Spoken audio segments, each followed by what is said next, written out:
Bonjour à tous, on se retrouve pour un nouvel événement. Aujourd'hui, le The 50 se dispute à Anguin sur un parcours de 2150 mètres départ auto-start. On a affaire à des 5, 6 et 7 ans qui n'ont pas gagné 201 000 euros. Ils seront 8 en première ligne, 6 en seconde ligne, 14 au total. Course dans laquelle on a quelques bons points d'appui, quelques favoris, même si je pense qu'on peut avoir des surprises pour les places. On va en parler dans quelques instants avec mon choix en 6 pour ce The 50 et tous les paris associés, jeux simples, jumelés, trio, etc. Avant de démarrer, un petit mot pour vous rappeler que vous pouvez vous abonner à la chaîne YouTube de The Turf, vous pouvez activer la cloche pour être informé dès que mon prono est posté. N'oubliez pas également le jeu responsable, les mentions qui sont en bas ici. Et puis, je voulais également vous rappeler, chose importante, que le The Turf Summer Tour continue. Vous pouvez vous inscrire avec le lien sous la vidéo YouTube. Et si vous êtes déjà inscrit, rendez-vous sur les réseaux sociaux de The Turf pour participer à des jeux, gagner des bonus cadeaux et des bonus Turf. Un petit mot aussi concernant l'émission Dans mes jumelles. Si vous ne connaissez pas encore cette émission, écoutez, rendez-vous sur la chaîne YouTube de The Turf ou sur les réseaux sociaux de The Turf. C'est une émission dans laquelle je vous propose 3 chevaux et une petite folie, donc 4 chevaux au total tous les jours pour l'ensemble des courses premium. Sachez qu'au mois de juillet, on a eu des bonnes stats, 38 gagnants, 71 podiums, avec des cotes intéressantes. Donc voilà, n'hésitez pas à consulter cette émission où il y a régulièrement de bonnes informations. Allez, on y va. En 6, donc pour ce The 50 d'aujourd'hui, j'ai retenu en tête le numéro 3, Jamin Brion, qui trouve un bon engagement avec 196 640 euros de gain pour une qualif à 201 000. Il a été disqualifié le 6 juillet à Anguin sur 2875 mètres. Là, il va évoluer sur 2150 mètres. On l'a vu gagner au mois de juin le prix Jean Le Johnny Deck à Vincennes. Il avait gagné à Vichy au mois de mai. Il a beaucoup d'atouts dans son jeu dans cette épreuve. C'est un favori qui me semble logique.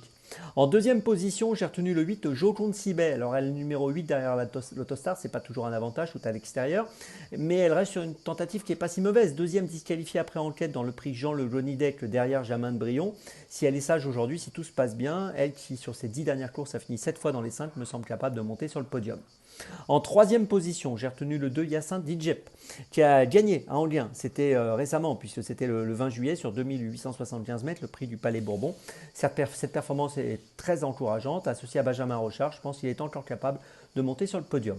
En quatrième position, je retiens encore un concurrent de la première ligne, le numéro 7, Indusval, qui vient de finir deuxième du prix du Palais Bourbon derrière Hyacinthe Djep. C'était le 20 juillet à Anguin. Si on prend ces 8 courses de l'année 2024, c'est 6 fois dans les deux. Donc tout ça est plutôt très rassurant et je pense que dans cette course, on ne peut pas l'écarter pour terminer dans les 5. En cinquième position, j'ai retenu le numéro 9, Jabalpur. Alors lui partira en seconde ligne côté corde. Il a été absent entre le mois de mars et le mois de juillet. Il vient de revenir en compétition début juillet à Anguin sur ce parcours des 2150 mètres avec le numéro 8 et il a gagné. Donc là, il sera en seconde ligne avec le numéro 9. Là, donc la grosse question, c'est lui qui a gagné en étant tout à l'extérieur l'autre jour en première ligne, peut-il gagner en étant totalement à la corde en seconde ligne avec ce numéro 9 sur ce même parcours. Moi, je pense que gagner, ce sera peut-être difficile, mais terminer dans les 5, associé à Gabi Gelormi, ça me semble jouable.